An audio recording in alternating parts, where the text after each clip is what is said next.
Morning जी, great morning दोस्तों। भूपेश आनंद आपके सामने। I am going to start with a new series of lectures in regard to budgeting. Friends, we are doing section B, and when I say section B, my heading is planning, budgeting, and forecasting. I have already delivered 16 lectures for planning, 6 lectures for forecasting, and now I'm going to start with budgeting. बेटे इस तरह से आपको relationship लगाकर budgeting करना है. Glam ने बड़ा ब्यूटीफुली आपको पहले प्लानिंग दिया, फिर फोरकास्टिंग बताया और फिर बजटिंग बताया. हॉक वाइले बैकर ने firstly planning, then budgeting, some part of budgeting, then forecasting. तो मुझे अच्छा नहीं लगा. थोड़ा सा मुझे ऐसा लगता है कि आपको जैसे मैं लेक्चर्स करा रहा हूं उस तरह से प्रायोरिटी रखेंगे तो आपको बातें समझ आएंगी. एक लेक्चर का दूसरे लेक्चर से रिलेशनशिप समझ आएगा. अदरवाइज तो दोस्तों दुनिया है, आप देख ही रहे हैं. लॉजिकली अगर आपको समझ नहीं आएगा तो क्या करना है ऐसे लेक्चर्स का यार, ऐसी क्लासेस का. आप ये बताइए. आप रजिस्टर ओपन करें. आज का ये जो लेक्चर है, this is a very small intro lecture. मैं ये बताना चाहता हूं कि सीएमए यूएसए पार्ट 1 एग्जामिनेशन के बच्चों को सेक्शन बी में पहले प्लानिंग करनी चाहिए, फिर फोरकास्टिंग करनी चाहिए और फिर बजटिंग करनी चाहिए. और अच्छा, बजटिंग में भी there are 4 units. In actual there are 6 units in this section B. Section B में 6 यूनिट्स हैं. मैंने 2 यूनिट्स कंप्लीट कर दिए, 4 यूनिट्स अब बता रहा हूं. लेकिन आप ऐसा मत सोचिएगा आपको एग्जामिनेशन में ये थोड़ी आता है कि this is from unit this is from unit this. No doubt they have bifurcated into units, but मेरा बजटिंग को कराने का कुछ प्रोसेस अलग होगा. आप रजिस्टर खोलो जी. मैं पहले आपको अपना प्रोसेस बता दूं. I want to tell you my process कि मैं क्या कराना चाहता हूं. आज कोई लेक्चर नंबरिंग नहीं है. I just want to give you a intro lecture. मैं खाली इंट्रो बताना चाह रहा हूं कि आने वाले 10, 12, 15 लेक्चर्स में जो मैं बजटिंग के लिए डिलीवर करूंगा, what will be the process for that. मैं अपनी रूपरेखा, मैं अपनी कहानी, मैं अपनी चर्चा, मैं अपनी बात ऐसे ऐसे ऐसे ऐसे ऐसे ऐसे करूंगा. तो आपको पता तो होना चाहिए ना दोस्त. रजिस्टर ओपन करो ना, सीधे होके बैठो. बेटा टेबल चेयर में बैठ के पढ़ना है, बिल्कुल भी बेड के ऊपर तो बैठना ही नहीं है. पाप है बैठना. आप देखिए मैं खड़ा होकर पढ़ाता हूँ यार, टाई लगाता हूँ आपके लिए, फुल एनर्जी के साथ पढ़ाता हूँ. बैठ के थोड़ी पढ़ा रहा हूँ. तभी तो आपको मेरे लेक्चर्स अच्छे लग रहे हैं, क्योंकि मैं एनर्जी फ्लो कर रहा हूँ आपके अंदर. आप कैसी बातें करते हैं यार, लेट के पढ़ोगे यार, अच्छी बात है क्या ये. आइए जल्दी से ओपन कीजिए और हेडिंग लिखिए इंट्रो लेक्चर. मैं भूपेश आनंद आज आपके सामने एक बात कहना चाहता हूँ. In the last lecture in forecasting, in lecture number 6, मैंने कहा था प्रैक्टिस करत करत अभ्यास से जड़मति हो तो सुजान. तो आज उसी से रिलेटेड मैं कह रहा हूं, practice makes the man perfect, practice makes the women perfect. आप बार बार करते रहे, 100% सक्सेस मिलेगी. ये हो नहीं सकता कि आपको सक्सेस ना मिले. बेटे आप 100% दो तो सही पहले. एक्चुअली में आप देते कम हो, एक्सपेक्ट ज्यादा करते हो. दे दो यार. कर्म करो, कर्मण्यवाधिकारस्य मा फलेषु कदाचन. बेटे कर्म तो करो. आपके सामने मैं इंडियन कोर्सेज कराता था. मेरे एक फिजिकल लेक्चर में 400, 450, 500 स्टूडेंट्स बैठे होते थे. अचानक मुझे पता नहीं क्या बात है, कोविड सिनेरियो से भी बहुत पहले मैं डिजिटल में आ गया. अच्छा, फिर मुझे इंडियन कोर्सेज में मज़ा नहीं आ रहा था, बिकॉज मेरे पास नॉलेज बहुत सारी थी, बहुत सारी बातें थी. मैंने धीरे धीरे अपने आप को फॉरेन कोर्सेज में शिफ्ट किया. बेटे आज एक ऐसा कोर्स नहीं है जो हम फॉरेन कोर्सेज में रिकॉर्ड नहीं करते, और एक ऐसी कंट्री नहीं है जहाँ पे हम सेल नहीं करते, विद कंडीशन कि उसको इंग्लिश, जो Hindi plus English, the way I give the lecture, उसको समझ आ जाए. कहने का मतलब यह है कि मैंने मेहनत की, प्रैक्टिस की, हिम्मत नहीं आ रही, फिर लगा रहा, हो गया. हो जाएगा आपके साथ भी. आप लेकिन कमर सीधी करके बैठोगे तब तो होगा. बेटे आज का ये जो लेक्चर है ना, मैं आपको ये कहना चाहता हूं कि कुल मिलाकर I want to tell you कि मेरे को 20 कंसेप्ट बताने हैं. वो कहां से आएंगे? देखिए जी, सीएमए यूएसए पार्ट 1 एग्जामिनेशन को देखें. सेक्शन ए सबसे पहले करना है, फिर सेक्शन डी करना है, फिर सेक्शन बी करना है, और सेक्शन बी में भी पहले प्लानिंग करनी है, फिर फोरकास्टिंग करनी है, फिर बजटिंग करनी है. अच्छा, बजटिंग में भी दे हैव गिवन 4 यूनिट्स. आप चेक करो, planning, forecasting, budgeting and budgeting में 4 यूनिट्स दिए हैं. यूनिट 2 है बजटिंग कंसेप्ट्स का, यूनिट 3, यूनिट 4 बजटेड मेथोडोलॉजीज का, unit 5 annual profit plan and supporting schedules का, unit 6 is top level planning and analysis. बेटे दिए होंगे, मुझे मतलब नहीं है बेटे, मैं जो बताऊंगा ना आपको, आप ये समझ लीजिए, अगर आपने लॉजिक्स कंसेप्ट मेरी बातें सुन ली ना, तो ये सारे यूनिट्स ऐसे आपको लगेगा मजाक हो रहा है यार आपके साथ। इन्होंने रिलेशनशिप से नहीं दिया, they have firstly given the theory part. अब आप थ्योरी करते रहेंगे, आपको समझ ही नहीं आएगा जब तक आप पहले प्रैक्टिकल नहीं करेंगे। देखिए कुछ चीज़ें ऐसी होती हैं जिसकी थोड़ी सी थ्योरी पता होनी चाहिए, थोड़ा प्रैक्टिकल पता होना चाहिए, फिर थ्योरी फिर प्रैक्टिकल, थोड़ा प्यार थोड़ा मैजिक, तब तो कहानी जमेगी। खाली theory, budgeting concept, budgeting methodologies, annual profit plan, schedules, कुछ समझ नहीं आएगा। बाकी टीचर्स यही कर रहे हैं। मैं एक भी ऐसी बात नहीं है जो आपको नहीं बताऊंगा, सब कुछ बता दूंगा यार, इवन ज़्यादा बताऊंगा। You have seen in my last lectures. But the point is, मैं अपने तरीके से, अपनी रिलेशनशिप से, अपने कंसेप्ट से, अपनी बातों से, अपनी स्टोरी से, अपनी रियल केस स्टडी से आपको सब कुछ बताने की कोशिश करूंगा। दोस्त आप मेरे ऊपर फेथ रखो यार, ठंड रखो, आप बस लिखो ना, रजिस्टर तो खोलो। प्लानिंग, बेटे हमने सबसे पहले प्लानिंग की बातें की थी, स्ट्रैटेजिक प्लानिंग की बातें की थी, और 16 कंसेप्ट हमने डिस्कस कर लिए। फिर मैंने आपको कहा कि नो डाउट हमें बनाना बजट ही है, बट उसके लिए you should know the forecasting techniques. भाई बनाने भटूरे ही हैं, बट भटूरे बनाने से पहले पता तो होना चाहिए कैसे बनते हैं यार, है? भटूरे बनाने हैं, बजट बनाना है, फाइनेंशियल बजट बनाएंगे, सेल्स बजट बनाएंगे, प्रोडक्शन बजट बनाएंगे, material require, we will prepare all the budgets, material requirement budget, material purchase budget, material usage budget, material this budget. But the point is you should be aware of how we prepare that.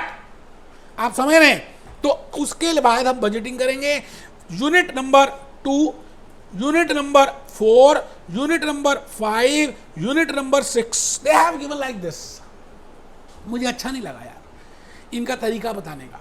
मैं इसलिए आपको ये कहना चाहता हूं कि आने वाले लेक्चर्स में मैं भूपेश आनंद आपको 20 कंसेप्ट्स दूंगा। CMA USA part 1 section B budgeting.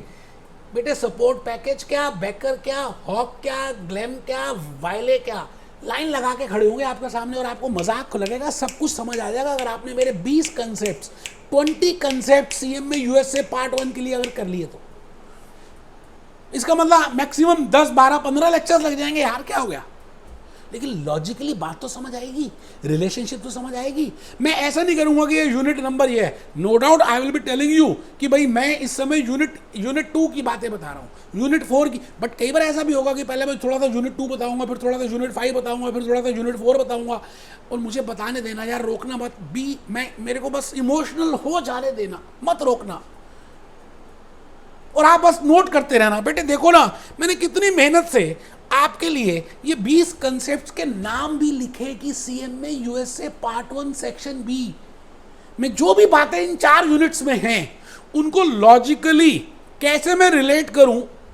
कुछ बातें मैंने यूनिट 2 के लिए, कुछ 4 के लिए, फिर कुछ 4 के लिए, फिर कुछ 5 के लिए, फिर कुछ 6 के लिए, फिर यूनिट 2 के लिए, कि भाई आपको A for apple, B for banana, C for cat, इस तरह से क्रोनोलॉजिकली समझ आए। और आप हैं कि ये कंसेप्ट्स लिखने के लिए आलसी बन रहे हैं। बेटा सच कह रहा हूं, ये 20 कंसेप्ट्स आप मेरे सामने अगर आज आप लिख लेते हो तो काफी हद तक बजट आज ही खत्म हो गया। बेटे बजट है क्या, बजटिंग है क्या, बजटरी कंट्रोल है क्या? आप, मैं, हम सब टाइम टेबल प्रिपेयर करते हैं। We prepare a time table, we prepare a budget, we prepare planning, we do that, we fill the numbers कि भाई हम बैठ रहे पढ़ने के लिए, तो ये मैं इतने घंटे में कंप्लीट कर लूंगा, ये इतने घंटे में कर लूंगा, ये ऐसे कर लूंगा।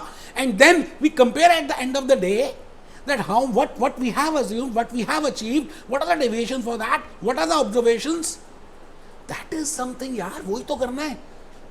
आप ये बताओ, आप कोई भी काम करते हो, हमारे घर में फैमिली मेंबर्स करते हैं, हमारी मम्मी करती हैं, सारा दिन बेचारी किचन में लगी रहती है, क्या क्या नहीं बनाती यार, और वो सब कुछ पहले प्लान करती हैं, फिर एंड में टेस्ट करती हैं। बेटे बजट आप सबके ब्लड के अंदर घुसा हुआ है। एक्चुअली मैं तो ये कहना चाह रहा हूं आपको, आइए आइए आइए, मैं चाहता हूं कि आप सब ये 20 के 20 कंसेप्ट्स लिख दो। बेटे चारों यूनिट्स कवर हो जाएंगे। इसके पूरे learning outcomes I have seen. मैंने उन लर्निंग आउटकम्स के साथ एक रिलेशनशिप बनाई और फिर आपको लॉजिकली समझ आया। अगर आप ये ध्यान से अटेंड कर लेते हैं, मेरी बात को सुन लेते हैं, तो आपको लॉजिकली सारा बजट समझ आ जाएगा। आप पहले कंसेप्ट नंबर 1 लिखें। मेरे दोस्त, मैं पहले कंसेप्ट में आपको बताऊंगा what is the meaning of budget. Budget है क्या यार? Why a country prepare a budget? What is a physical budget? What is a surplus budget? What I mean by budget? Why it is to be prepared? What are the benefits for that? What is budgeting? What is budgetary control? बेटे एक ही concept रखा मैंने इसका। Concept 1 में मैं भूपेश आनंद आपको budget, budgeting और budgetary control की बातें बताऊंगा रियल लाइफ एग्जांपल्स के साथ। लिखो बेटे। बेटे अच्छा तो यही रहेगा कि आप अपने रजिस्टर को इसी तरह से डिवाइड करें और इसी तरह से लिखें। कंसेप्ट नंबर 1 एक तरफ और उसकी हेडिंग एक तरफ। Concept number 2, merits, positives of preparing budgets. भाई बजट बनाने के फायदे क्या हैं? आप कोई काम करते हो, why you are doing CMA USA, there must be some benefit for that. You have seen that, you have analyzed that. That's why you have joined CMA USA Part 1 examination and Part 2 examination. You have paid the fees for that. आपने मेरे lectures buy किए, तो there must be some advantages of CMA USA। तो concept number 2 में हम discuss करेंगे advantages of और merits of budgets. Budget concept number 3। बेटे बजट का पीरियड क्या होना चाहिए? What is a time frame of budget? बेटे बजट का कोई टाइम फ्रेम है नहीं। वैसे आप 1 घंटे का बना सकते हो, 1 दिन का बना सकते हो, 1 वीक का बना सकते हो, 1 महीने का बना सकते हो, 1 क्वार्टर का बना सकते हो, 1 ईयर का बना सकते हो। You can, you know, long term budgets can be for 5 years also. We have a long term budgets. So the time frame for which I have prepared that, you know, that is named as a budget period. Concept number 4 is, बेटा ये पहले 3 concept जो है ना theory के हैं, है ना। मैंने क्या किया? थ्योरी प्रैक्टिकल मिक्स कर दिया, फिर थ्योरी प्रैक्टिकल मिक्स कर दिया, फिर थ्योरी, मतलब एक साथ थ्योरी करेंगे तो आपको लॉजिकली समझ ही नहीं आएगा। अच्छा प्रैक्टिकल करके फिर थोड़ी सी थ्योरी करेंगे तो आपको ज्यादा समझ आएगा। अच्छा ऐसे ऐसे ऐसे ऐसे ऐसे ऐसे you can easily connect those dots. तो मैंने कंसेप्ट नंबर 4 में CMA USA Part 1 के लिए लिखा, आई will be doing functional budgets. आपको पता ही है बेटे हमारे डिफरेंट फंक्शंस होते हैं। प्रोडक्शन फंक्शन है, कैश फंक्शन है, सेल्स फंक्शन है, एडमिन फंक्शन है, फैक्ट्री डिपार्टमेंट है, एडमिन डिपार्टमेंट है, डिस्ट्रीब्यूशन डिपार्टमेंट है। We prepare the budget for all these functions and those are named as functional budgets. बेटे ये प्रैक्टिकल होगा, लिख लो यार, लिख लो, सच में कह रहा हूं, लिख लो। कंसेप्ट नंबर 4 में मैं भूपेश आनंद आपके साथ फंक्शनल बजट्स को डिस्कस करूंगा और सबसे पहले the first budget which I will be telling you that is sales budget. उसके बाद ही बनता है प्रोडक्शन। पहले प्रोडक्शन हो फिर बाद में सेल्स नहीं बनता। Firstly sales.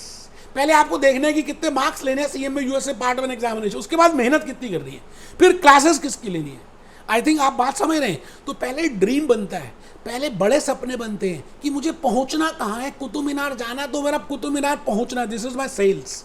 उसके बाद कहाँ से जाना है, कैसे जाना है, प्रोडक्शन, फिर material usage. It means production के बाद ही मटेरियल यूसेज बनेगा, क्योंकि मुझे जब इतने भटूरे बनाने हैं तो उसके लिए मटेरियल कितना चाहिए। मुझे इतनी प्लेट भटूरों की बेचनी है, उसके लिए इतने भटूरे बनाने हैं, उसके लिए इतना मटेरियल चाहिए, इतने चने चाहिए, इतना अचार चाहिए, इतना प्याज चाहिए, इतना ये चाहिए, इतने चने चाहिए, इतना अदरक चाहिए, इतनी हरी मिर्च चाहिए। It is material purchase budget. अच्छा उसको बनाने के लिए मुझे लेबरर्स भी चाहिए, तो मटेरियल। अच्छा मटेरियल परचेज बजट, यूसेज के बाद बनेगा परचेज। बेटे घर में कुछ ऑलरेडी मेरे पास चने पड़े हैं, हरी मिर्च पड़ी है, धनिया पड़ा है, प्याज पड़ा है, तो I will purchase the balancing figure. ठीक है जी। It means first is you will prepare the sales, then production, then material usage, then material purchase, then labour budget, factory overhead budget. मुझे उसके लिए घी चाहिए, देसी घी पंजाब का। ठीक है जी। फैक्ट्री के बाद selling overheads, production cost budget, capital expenditure budget, और इन सबको चलाने के लिए मुझे रोकड़ा चाहिए, दैट इज कैश बजट। बेटे आराम से, बिल्कुल बिल्कुल शांत होकर मेरी बात को ध्यान से सुनेंगे। मैं भूपेश आनंद फंक्शनल बजट्स के समय हूं और फंक्शनल बजट्स में sales budget, production budget, material usage budget, material purchase budget, labour budget, factory overhead budget, selling overhead budget, production cost budget, capex budget, cash budget. बेटे अभी 4 ही कंसेप्ट कवर हुए हैं। अच्छा, ये प्रैक्टिकल खत्म हो गया, फिर अब थ्योरी में आ जाएंगे। कंसेप्ट नंबर 5 में स्टैटिक और fix budget versus flexible budget. Concept number 6 में प्रोजेक्ट बजट और प्रोग्राम बजट। हम एक पर्टिकुलर प्रोजेक्ट के लिए बजट बना रहे हैं, एक पर्टिकुलर एक मूवी के लिए बजट बना रहे हैं, एक प्रोग्राम के लिए बजट बना रहे हैं, एक पर्टिकुलर कोविड-19 के सिनेरियो के लिए बजट बना रहे हैं। It means it is a project budget, programme budget. Concept number 6 तक अगर आपने लिख लिया हो और आप मेरे दोस्त हो, मेरे बच्चे हो, तो आप कंसेप्ट नंबर 7 भी लिखेंगे, परफॉर्मेंस बजट। मैंने सोचा था कि मैं 8 घंटे पढ़ूंगा और एक्चुअली में मैं 7 घंटे पढ़ा, तो what is a performance? I will evaluate that is a performance budget. Concept number 8 is activity based costing पढ़ी थी, एक्टिविटी बेस्ड मैनेजमेंट पढ़ी थी। आज हम करेंगे activity based budgeting. On the basis of activities we will prepare a budget, कि भाई एक काम को करने में, छोले भटूरे को बनाने में क्या क्या एक्टिविटीज चाहिए और उन एक्टिविटीज की क्या क्या बजटिंग होनी चाहिए। हम एक एक एक्टिविटी की बजट्स कैलकुलेट करेंगे, ठीक है जी। Zero based budgeting, concept number 9। मैं आपको बोलता हूं कि सीएम में नॉन कॉमर्स स्टूडेंट्स भी कर सकते हैं, ऐसा कोई जरूरी नहीं कि आपका बेस होना चाहिए। Even if you have a zero base, even if you are a non-commerce guy, but you have a will, you have a passion to do something, then you can do CMA USA। इसका मतलब आपको base की जरूरत नहीं है, क्योंकि baby को base पसंद था। बेटे जीरो बेस का मतलब है कि जब आप बजट बना रहे हो तो आप हर चीज को जस्टिफाई करोगे कि ये चीज क्यों चाहिए, why you require this much material, why you require this much resource. That is zero base budgeting. Concept number 9। बेटे 9 तक लिखती है। एक बच्चा लिख ही नहीं रहा, वो कह रहा लिख लूंगा, बेवकूफ, थप्पड़ मारो खींच के इसके मुंह पे। Concept number 9। 10 continuous budget. ये दुनिया जब तक रहेगी तब तक कुछ ना कुछ तो चलते ही रहना है बेटे। नॉलेज इज एवरलास्टिंग, चलती रहती है। इसी तरह से बजट सब बनाते रहते हैं। पहले कोई गवर्नमेंट थी वो बजट बनाती थी, फिर बजट बनेगा, फिर बजट बनेगा। इसको बोलते हैं कॉन्टिन्यूअस और रोलिंग बजट। Concept number 10। बेटे टोटल 20 है, 10 और 10 20 कर लो। 20 4 यूनिट मैं कंप्लीट कर दूंगा, मुझे खून दो। Concept number 11 methods of developing a budget. अच्छा, बजट को बनाने के बड़े सारे तरीके होते हैं। कई बार ऐसा भी होता है कि आप मम्मी के साथ किचन में जाके कुछ सब्जियों की हेल्प करते हो, कई बार मम्मी खुद ही बना लेती हैं। इनमें अगर खाली टॉप लेवल मैनेजमेंट अपने आप ही बजट प्रिपेयर करे तो उसको कुछ बजट का नाम अलग तरीका होगा। अगर लोअर लेवल में मिलके करे तो उसको पार्टिसिपेटिव बजट बोलते हैं। तो there are different methods, we will discuss. Concept number 12 steps in budget development process. बेटे ऐसा नहीं है कि बजट एकदम आ जाएगा, समय लगता है, उसका प्रोसेस है, उसके स्टेप्स हैं, उसकी बातें हैं, उसको सोचना पड़ेगा। आपको नो डाउट प्लानिंग पता चल गई, नो डाउट फोरकास्टिंग समझ आ गई, but still you have to follow some steps while preparing that budget. Concept number 12 के बाद अगर हम आ जाएं तो बेटा कंसेप्ट नंबर 13 है standard cost use in budgeting. Budgeting में स्टैंडर्ड कॉस्ट लगती है। वैसे हम सेक्शन नंबर सी में करेंगे performance management. In that I will be tell you what I mean by standard cost, but still in this concept I will be telling you what I mean by standard cost, what I mean by standard material cost, what I mean by standard labor cost, what I mean by standard overhead cost. You should be aware of that. And why we use standards in budgets? Because we should have a benchmark, we should have a barometer, we should have a thermometer. बेटे budgeting में तो मैंने PhD की हुई है। Concept number 14 is responsibility centre and controllable cost. बड़ा important concept है बेटे, बड़ा ही प्यारा सा कंसेप्ट है। जब हम बजट्स बनाते हैं, परफॉर्मेंस चेक करते हैं, इवैल्यूएट करते हैं, उसके बाद चेक करते हैं कि रिस्पॉन्सिबिलिटी किसकी है, why we have not achieved this responsibility centres. Concept 15 master budget financial statements. बेटे एक्चुअली में तो हमने फाइनेंशियल स्टेटमेंट्स बनानी है, भूतकाल की नहीं, भविष्य काल की। उसके लिए हमने पहले सेल्स निकाल लिया, सेल्स के नंबर्स आ गए, प्रोडक्शन के नंबर्स आ गए, रिक्वायरमेंट के नंबर्स आ गए, एक्सपेंस के नंबर्स आ गए। Now we will feed that this numbers in the financial statements. in the pro forma, in the forecasted income statement, in the forecasted balance sheet, that is named as a forecasted financial statement. So we will prepare that, concept number 18, 15. Concept number 16 is, we will prepare a pro forma financial statements, pro forma एक format बनाएंगे as per IFRS, as per US GAAPs. Concept number 17 is, we will analyze that कि भाई अब हमें लग रहा है कि ये हमारी रिपोर्ट कार्ड आने वाली है नेक्स्ट ईयर की, तो उसको एनालिसिस करेंगे कहाँ पे इंप्रूवमेंट की जरूरत है, which factor we are lacking. So we will do analysis as a CMA USA, as a management accountant. I have to prepare the report for that. Concept number 18, uses of performance financial statements. हम देखेंगे कि भाई uses क्या हैं. There are different uses of proforma financial statements. आपको पहले से ही आपकी रिपोर्ट कार्ड पता चल जाए तो आप इंप्रूवमेंट करेंगे ना. Pre budget pre board examination क्यों होते हैं, कि आपको पता चले कि आप वीक कहां पे हो. That is named as proforma financial statement. Concept number 19, budget का मैनुअल. ये सारी चीजें हम क्या करेंगे, एक मैनुअल में पिरो देंगे. और लास्ट में कंसेप्ट नंबर 20, कुछ रेशियोज की हेल्प से भी I will find out that how much I am performing. तो टोटल कुल मिलाकर देखा जाए तो मैं 20 कंसेप्ट कराने वाला हूँ. लगभग 12 से 15 क्लासेस लगने वाली हैं बजटरी में. एक तो ऊपर नीचे हो सकती हैं. लॉजिक का नंबर ऑफ लेक्चर्स का नहीं है. लॉजिक है कंसेप्ट्स का, लॉजिक है बातों का, लॉजिक है रियल लाइफ कंसेप्ट्स का. बेटे सच कह रहा हूँ, आने वाले ये 12-15 लेक्चर्स जो बजटरी कंट्रोल के, बड़ी ब्यूटीफुल जर्नी रहने वाली है. Because I did PhD in budgetary control. मुझे मेरे तो ब्लड के एक पॉइंट में बसा हुआ यार. ये आपको जो मैं दूंगा, मिलते हैं बेटे लेक्चर नंबर 1 से, फिर मिलेंगे. ये तो इंट्रो लेक्चर था, तो लेक्चर नंबर 1 मिलते हैं. आज इंट्रो है. Be happy, B jolly, B cheerful.